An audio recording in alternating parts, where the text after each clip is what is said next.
열왕기상 20장 23에서 43절 말씀입니다. 아람 왕의 신하들이 왕께 아뢰되 그들의 신은 산의 신이므로 그들이 우리보다 강하였거니와 우리가 만일 평지에서 그들과 싸우면 반드시 그들보다 강할지라. 또 왕은 이 일을 행하실지니 곧 왕들을 제하여 각각 그곳에서 떠나게 하고 그들 대신에 총독들을 두시고 또 왕의 잃어버린 군대와 같은 군대를 왕을 위하여 보충하고 말은 말대로 병거는 병거대로 보충하고 우리가 평지에서 그들과 싸우면 반드시 그들보다 강하리이다.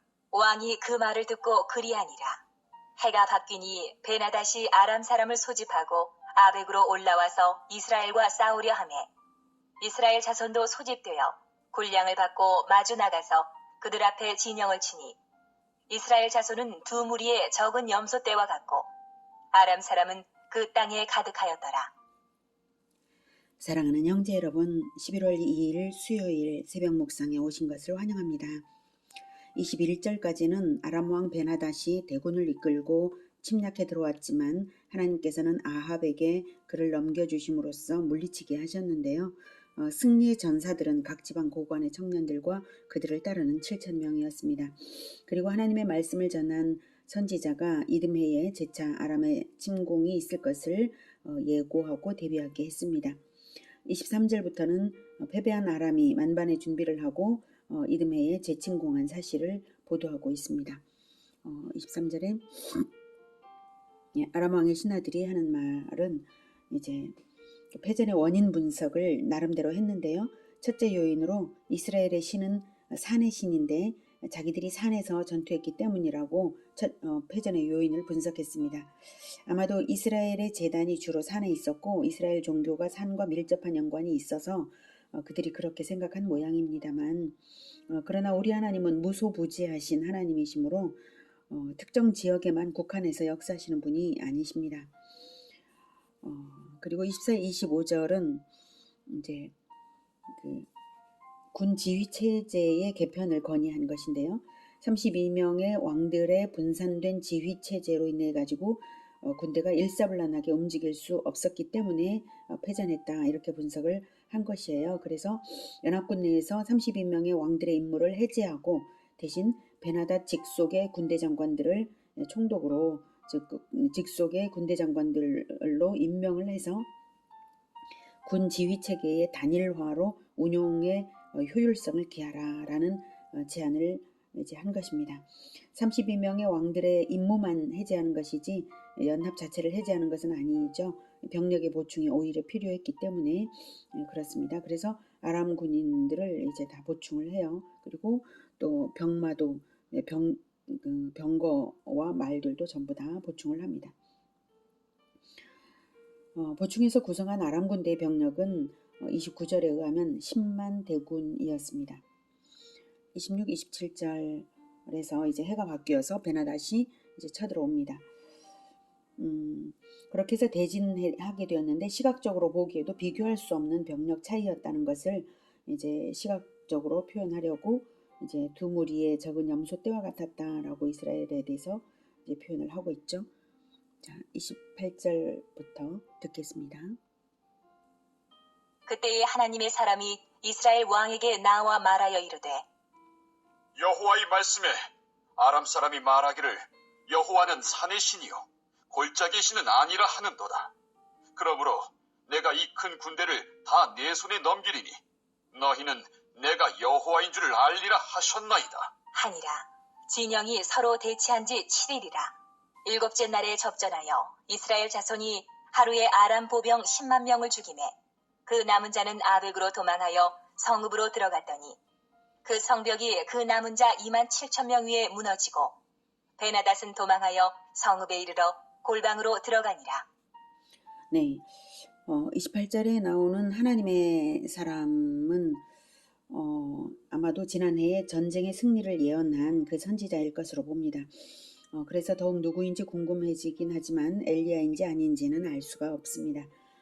28절에 산의 신이요 골짜기의 신은 아니라 하는도다 라고 하며 여호와를 지역신 정도로 폄하하니 아람의 대군을 이스라엘에게 넘겨주심으로써 여호와가 어떤 분이신지를 보여주마고 하신 것입니다.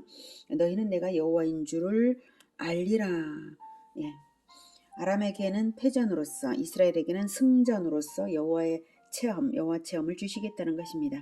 그럼으로써 이스라엘을 헛된 우상 숭배에서 빠져나오도록 유도하시는 하나님이시죠. 하나님의 의도를 잘 파악하는 것이 아주 중요합니다. 여기서 우리가 발견해야 하는 지혜는 무엇인가 하면, 하나님이 하나님이신 줄을 알아들이면, 즉 하나님의 격에 합당하게 우리가 지식과 칭송으로서 잘 알아들이면 하나님을 기쁘시게 할 수 있겠다는 것입니다. 먼저는 열심히 배워야죠. 성경을 배우고, 그 다음에 칭송은 말과 행실로서 나타내는 칭송으로서 하나님을 기쁘시게 하고, 하나님이 어떤 분이신지를 이제 증거한다면 하나님께서 기뻐하신다는 것이죠. 그런데 이것이 승전보다 더 좋은 것입니다. 승전으로서 하나님을 체험하는 것도 좋지만 미리 알아들여서 전쟁 자체가 없는 것이 더욱 좋은 것은 당연한 거 아니겠습니까? 하나님을 잘 알아들이는 우리 모두가 되기를 기원합니다. 자, 드디어 접전했을 때 10만 대군을 깨뜨렸는데요. 하루에 그리했다는 것이 기적적인 것이죠. 그것이 하나님의 권능이었음을, 그 다음 성벽이 무너지는 것으로도 나타내셨습니다. 아람의 남은 자 2만 7천 명조차도 성벽에 깔린 것인데요. 마치 여리고 성 때처럼 하나님의 초자연적인 역사로서 그렇게 하신 것입니다. 31절. 그의 신하들이 그에게 말하되 우리가 들은즉 이스라엘 집의 왕들은 인자한 왕이라 하니 만일 우리가 굵은 배로 허리를 동이고 테두리를 머리에 쓰고 이스라엘의 왕에게로 나아가면 그가 혹시 왕의 생명을 살리리이다 하고 그들이 굵은 배로 허리를 동이고 테두리를 머리에 쓰고 이스라엘의 왕에게 이르러 이르되 왕의 종 베나다시 청하기를 내 생명을 살려주옵소서 하더이다. 아합이 이르되 그가 아직도 살아있느냐? 그는 내 형제이니라. 그 사람들이 좋은 징조로 여기고 그 말을 얼른 받아 대답하여 이르되 베나닷은 왕의 형제니이다.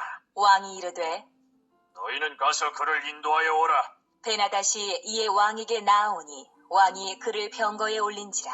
베나닷이 왕께 아뢰되 내 아버지께서 당신의 아버지에게서 빼앗은 모든 성읍을 내가 돌려보내리이다. 또 내 아버지께서 사마리아에서 만든 것 같이 당신도 다메섹에서 당신을 위하여 거리를 만드소서. 아합이 이르되 내가 이 조약으로 인해 당신을 놓으리라. 하고 이에 더불어 조약을 맺고 그를 놓았더라. 네, 31절에 굵은 배로 허리를 동이고 테두리를 머리에 쓰고 이렇게 나아가는 것은 참회의 표시로 굵은 배로 허리를 동이자는 것이고요.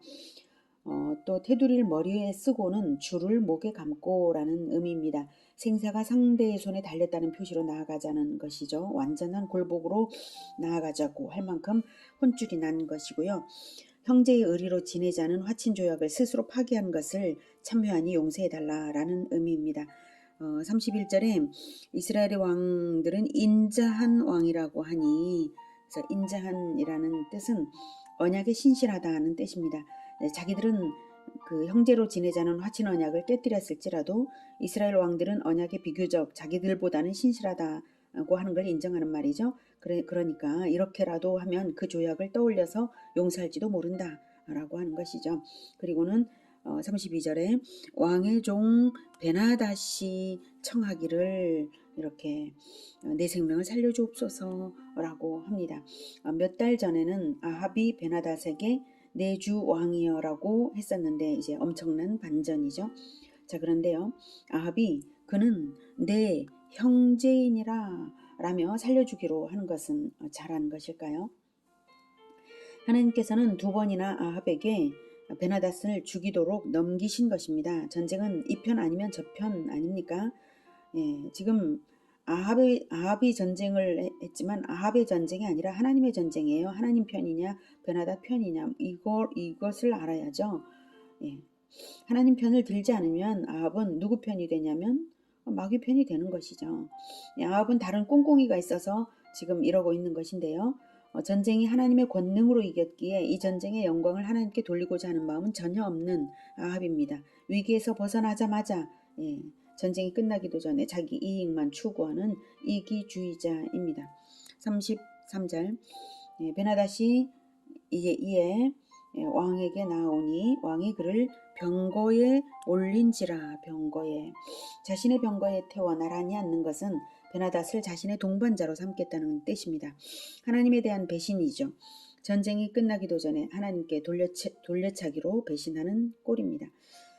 자, 그래서 베나닷이 이제 이리이리 하소서 하죠. 거리를 만들어서 사마리아에서 만든 것. 당신도 다메섹에서, 즉 이제 아람의 수도 다메섹에서 당신을 위하여 거리를 만드소서. 이것은 이제 상업도로를 만들라, 즉 무역의 특혜를 제공하겠다는 말입니다. 베나닷은 두 가지를 약조했습니다. 선조 때에 빼앗은 성읍들을 다 돌려주고 상업도로 시설을 하여서 무역 특혜를 제공하겠다. 자, 이에 아합이 만족하고요. 더불어 조약을 맺고 그를 놓았습니다. 이것은 전쟁을 이기게 하시고 아람을 넘겨주신 하나님을 모독하는 것입니다. 하나님이 승전을 주신 목적은 아람에 대한 심판인 것이지 아람과의 화해를 위한 것이 아닙니다. 그래서 하나님의 심판이 오히려 아합에게 선언되게 되었는데요. 하나님의 메시지 전달 방법이 이제 매우 특이하게 이제 35절부터 나옵니다. 선지자의 무리 중 한 사람이 여호와의 말씀을 그의 친구에게 이르되 너는 나를 치라. 하였더니 그 사람이 치기를 싫어하는지라. 그가 그 사람에게 이르되 내가 여호와의 말씀을 듣지 아니하였으니 네가 나를 떠나갈 때에 사자가 너를 죽이리라. 그 사람이 그의 곁을 떠나가더니 사자가 그를 만나 죽였더라. 그가 또 다른 사람을 만나 이르되 너는 나를 치라. 하매 그 사람이 그를 치되 상하도록 친지라. 선지자가 가서 수건으로 자기의 눈을 가리어 변장하고 길가에서 왕을 기다리다가 왕이 지나갈 때에 그가 소리질러 왕을 불러 이르되 종이 전장 가운데 나갔더니 한 사람이 돌이켜 어떤 사람을 끌고 내게로 와서 말하기를 이 사람을 지키라. 만일 그를 잃어버리면 네 생명으로 그의 생명을 대신하거나 그렇지 아니하면 내가 은 한 달란트를 내어야 하리라 하였거늘 종이 이리저리 이를 볼 동안에 그가 없어졌나이다. 이스라엘 왕이 그에게 이르되 네가 스스로 결정하였으니 그대로 당하여야 하리라. 그가 급히 자기의 눈을 가린 수건을 벗으니 이스라엘 왕이 그는 선지자 중에 한 사람인 줄을 알아본지라. 그가 왕께 아뢰되 여호와의 말씀이 내가 멸하기로 작정한 사람을 내 손으로 놓았은즉 네 목숨은 그의 목숨을 대신하고 네 백성은 그의 백성을 대신하리라 하셨나이다. 이스라엘 왕이 근심하고 답답하여 그의 왕궁으로 돌아가려고 사마리아에 이르니라. 네, 선지자는 마치 한 편의 연극을 연출하듯이 언어만으로가 아니라 행동 상징을 통해서 메시지를 전달했습니다.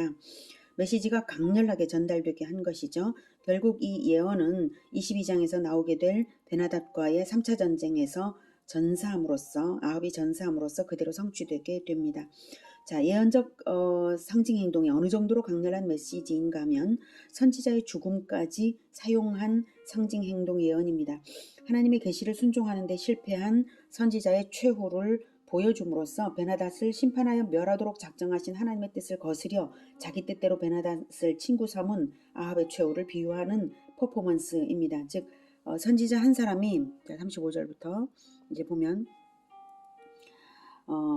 선지자 한 사람이 너는 나를 치라 라고 하나님의 말씀을 전한 거죠. 너는 나를 치라 이리이리한 방법으로 이제 예언을 할 것을 아마 말을 했을 거예요. 자, 그래서 그러기 위해서 이제 너는 나를 치라 했는데 이것은 일단은 아합이 베나닷을 쳐야 함을 상징하고요. 그 사람이 치기를 싫어했잖아요. 치기를 싫어하는 것은 자기 이해관계에 이끌려서 베나닷을 치지 않은 아합의 잘못을 나타냅니다. 동료를 때리지 못한 선지자가 결국 사자에게 죽임을 당하는 것은 하나님을 거역한 아합의 비참한 최후를 상징합니다. 차마 동료를 때리지 못한 일로도 하나님의 명령을 어겼다고 사자에게 죽임당하는 이 선지자의 죽음을 사용할 정도로 심판이 선언되는 것은 아합에 대한 심판이 결코 회피할 수 없는 심판이라는 사실을 보여주는 것입니다. 선지자가 예언대로 이제 사자에게 즉시 죽임을 당하는 것을 본 다른 선지자는 이제 명령한 선지자를 즉시 때려서 상하게 했고요. 전쟁에서 상처 입은 자인 듯이 변장할 수 있었습니다. 그리고 아합 왕을 만나서 이제 한 말을 하죠. 한 말은 아합의 행위가 어떤 행위인지를 깨닫게 하는 비유입니다. 39, 40절에 이제 비유죠. 이제 종이 왕을 불러 말을 합니다. 종이 전장 가운데에 나갔더니 한 사람이 돌이켜 어떤 사람을 끌고 내게로 와서 말하기를 이 사람을 지키라. 만일 그를 잃어버리면 네 생명으로 그의 생명을 대신하거나 그렇지 아니하면 네가 은 1달란트를 내어야 하리라. 자, 그러니까 이렇게 말한 이 한 사람, 즉 어떤 사람을 끌고 온 이 한 사람은 아마도 장교이고요. 그리고 이 어떤 사람을 끌고 이 어떤 사람은 포로죠. 포로를 끌고 와서 죽음을 당할 포로예요. 왜냐하면 만약에 잃어버리면 네 생명으로 그의 생명을 대신해라라고 하니까 죽여야 할 포로를 맡기면서 이제 명령을 줬다는 것입니다. 그래서 그런데 종이 제가 이리저리 일을 볼 동안에 즉 사적인 일 때문에 사적인 이유 때문에 이제 그 공적인 직무를 명령을 수행하지 못해서 그가 없어져 버렸다라고 하는 이야기입니다. 자, 이것은 처음에 이 한 사람, 즉 이스라엘의 대장 되신 하나님이 하나님을 의미하죠. 그 이스라엘의 대장 되신 하나님이 어떤 사람, 즉 죽임당할 포로인 베나닷을 아합에게 맡기신 것을 비유하는 것입니다. 선지자 본인은 아합을 대신한 비유적 행동을 한 것이죠. 그로써 아합의 잘못이 어떤 잘못인가를 깨우치게 하는 것이죠. 그래서 은 1달란트는 노동자가 평생 종살이를 해도 벌 수 없을 만큼의 큰 액수입니다. 그러니까 은 1달란트 역시 생명을 요구하는 의미와 같습니다. 이렇게 선지자는 자기가 당한 일이 억울하다는 듯한 하소연으로서 이제 왕의 선한 판결을 요청하는 자처럼 했습니다. 그래서 아합은 말을 하기를 네가 스스로 결정하였으니 그대로 당하여야 하리라 라고 왕으로서 판결을 내린 것입니다. 그로써 아합은 자기 자신에 대해 판결을 내린 셈이죠. 자, 그래서 이제 그가 급히 이제 원하는 대답을 선지자가 들었으니까 그 선지자는 급히 자기의 눈을 가린 수건을 벗어서 정체를 드러냅니다. 그리고는 말을 하기를 하나님의 말씀을 전하죠.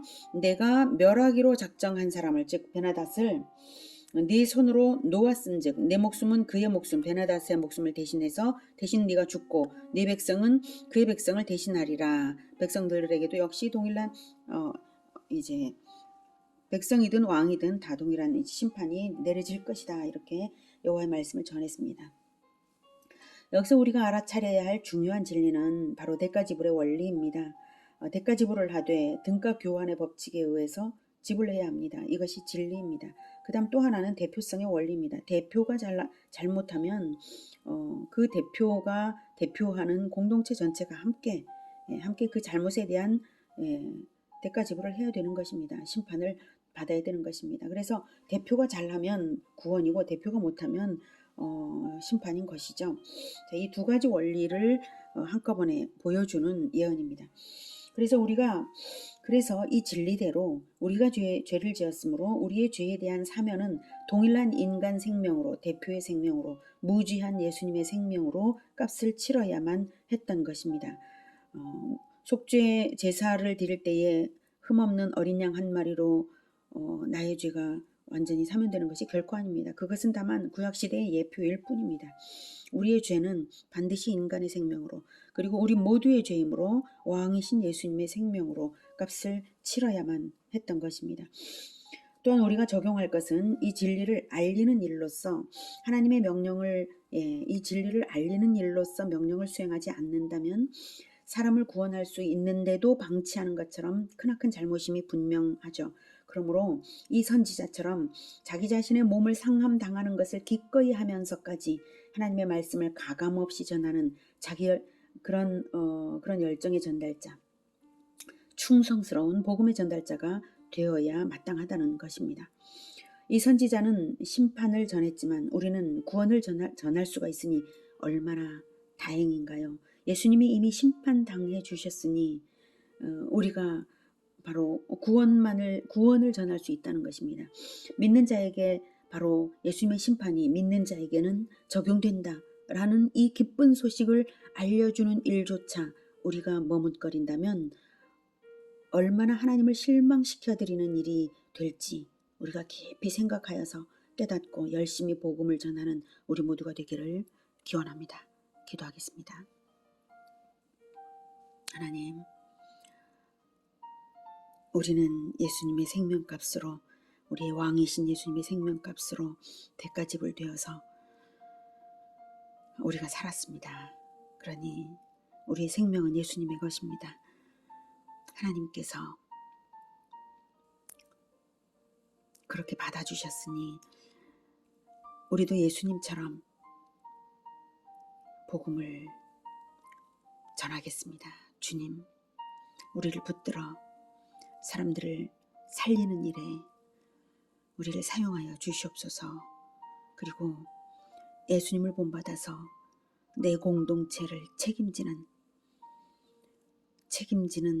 왕적인 존재들로서 성실하게 열정으로 하나님의 말씀을 전하는 우리 모두가 되게 도와주시옵소서. 사적인 이해관계에 의해서 하나님의 명령을 잊어버리는 잘못을 결코 범하지 않을 수 있도록 주님 도와주시옵소서. 예수님의 이름으로 기도드립니다. 아멘. 이어지는 시간은 개인 기도 시간입니다.